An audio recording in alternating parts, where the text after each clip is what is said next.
You know, when you get into the world of dyes, I think everybody out there just about has one. Some of the more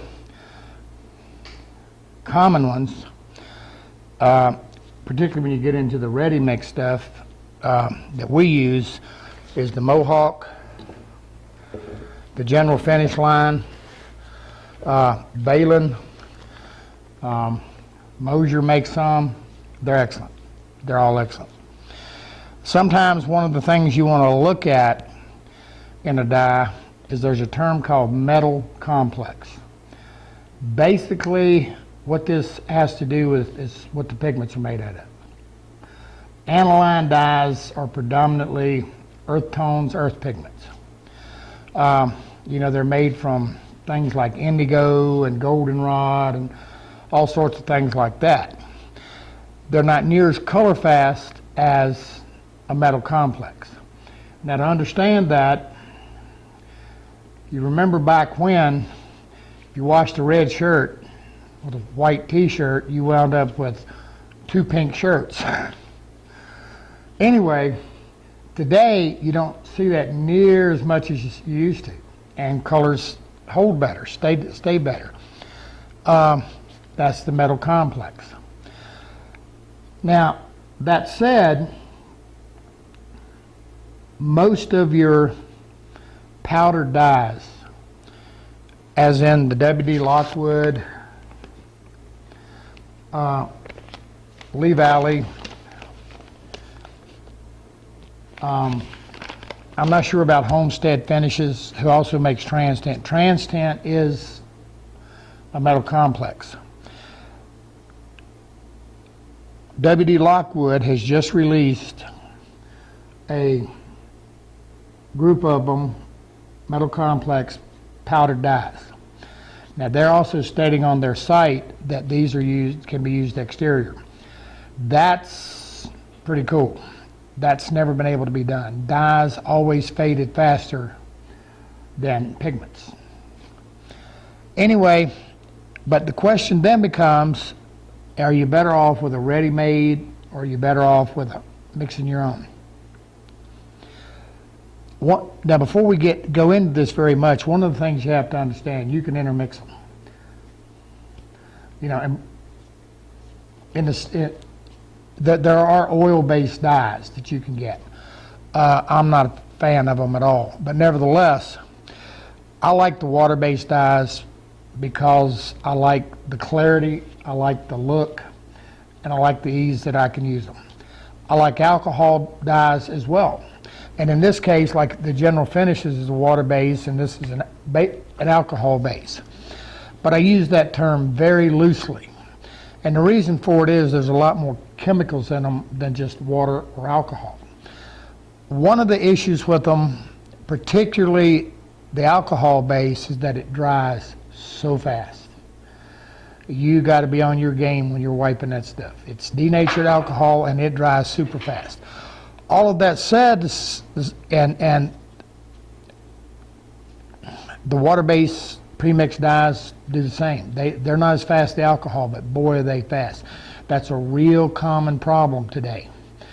I probably get more emails over that and people trying to wipe dyes and wipe stains and whatever water-based, and man, it's dry. They just can't handle it. I think we have a solution to that we're going to tell you about in just a minute.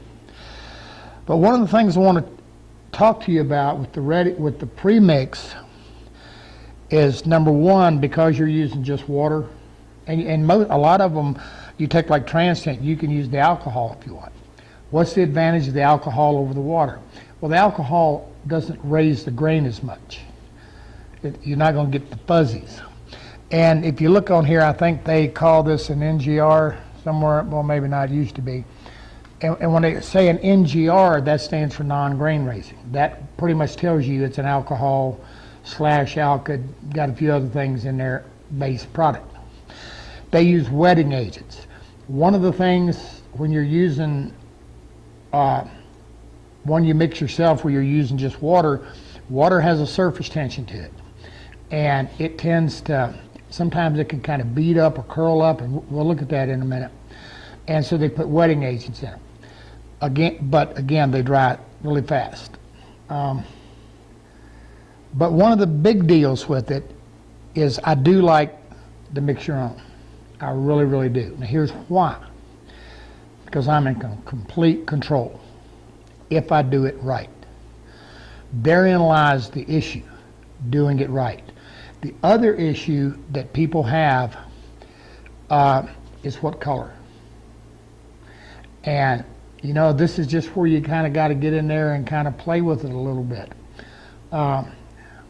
They're now getting ready, or I'm getting ready to, it'll be a little bit, I'm going to try to do a recipe book. And basically it's going to be using Trans-Tent and the WD Lockwood metal complex dyes. Simply going to be recipes. Ones I use, ones I like. Now, one of the things, with that said, oftentimes, you know, you can hit dead on a color, but when you're looking, you know, you go to WD Lockwood's site, or you're looking at Jeff Jewett's Homestead Finishes site for Trans-Tent or whatever the case, there's just so many colors, you know, and you just have to get in there and play with them. And that's kind of what we do a lot. And of course, doing it professionally, we have to be able to come up with all kind of different things. But again, in this book, one of the things we're going to do is we're going to give you the colors that have worked for us forever. Matter of fact, I'm going to give you one right now. Here's what you got. As a matter of fact, if you look right here, this gal in the mohawk, it's called light walnut. I don't know of anything that looks better on walnut than this. Now I can hear you already. Man, I ain't dyeing no walnut. We dye it all, every time. There's never been a piece of walnut I know of left my shop I didn't dye it. Here's why. Most of the walnut you get is steamed. Now, and they steam it in order to leach the color out of the sap, out of the heartwood into the sapwood to color it. Because the walnut's one of the few that sapwood is still considered a defect. But when they do that, it has this dark purple cast to it, and I don't like it. Walnut should have a nice brown, a little bit of gold tone to it. Now, one of the things with walnut, it lightens as it ages. As a matter of fact, any wood that has the word nut in it lightens as it ages. Butternut, chestnut, walnut, you know, whatever you can think of. But that said, so I want it to look like a nice, I don't want to say old, but a nice, well-tended, non-steamed piece of walnut. The other thing that you're going to run into, unless you're using log sets and matching everything, is color variation. And one of the things with the dye, it's not taken away from the walnut, it's not taken away from the grain. But one of the things it will do is it will make it all even and pretty. It's just what we do. So what I'm going to give you is called light walnut and water base. Now here's the thing. The big difference with me and most people, when you buy Trans-Tent, it's going to come in this is a 2-ounce bottle. You can get larger. You buy the packets WD Lockwood. This is a 1 ounce. You can buy larger. And WD Lockwood's going to tell you to mix it in 1 to 4 ounces of water. Pints of water. Sorry, pints of water. Trans-Tent, basically, these are designed for you to count the drops. It's got a little tip on it. You count the drops. Well, my problem with that is drops always become a drip, or a drip becomes a squirt, and it just doesn't work out real well for me. So here's what I do.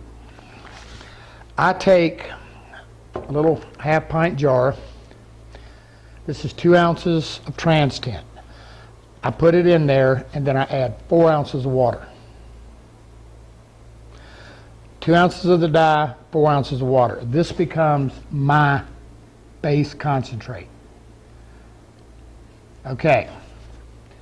In the Lockwood, I always take 1 pint, I always add it to 1 pint of hot water and dissolve it. That's the way I do it. That's my base concentrate. I have all the metal complex dyes from Lockwood in this concentrate, as well as the trans tint in the 4 parts water to 2 parts trans tint. And that equates to ounces. I don't want to confuse you. So again, I'm going to repeat that. In the Lockwood, I use 1 pint of hot water to 1 ounce of dye. In the trans tint, I use 2 ounces of dye and 4 ounces of water. That's my base. Now the reason I do that is none of this stuff is cheap, and I don't want to waste it. So this allows me to be able to take a little set of measuring spoons and be able to conjure up whatever color I want without wasting a lot. Now here's one. I'm going to take 1 teaspoon of medium brown,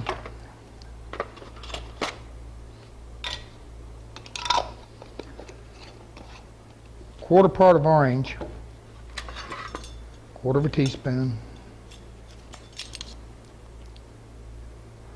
Yep, orange. And a quarter of amber. Now, I'm going to make a point here. Depending upon how much you're making,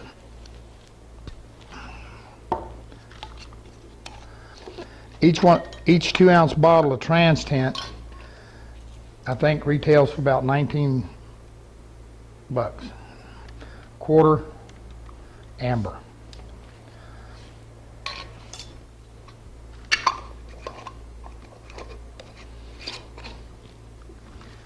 And then I have 2 parts of water. So I have 2 teaspoons of water.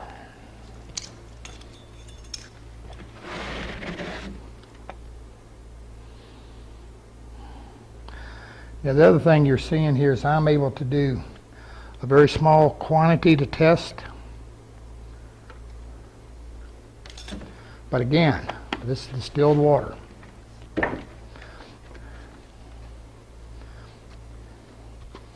Let's see how we did.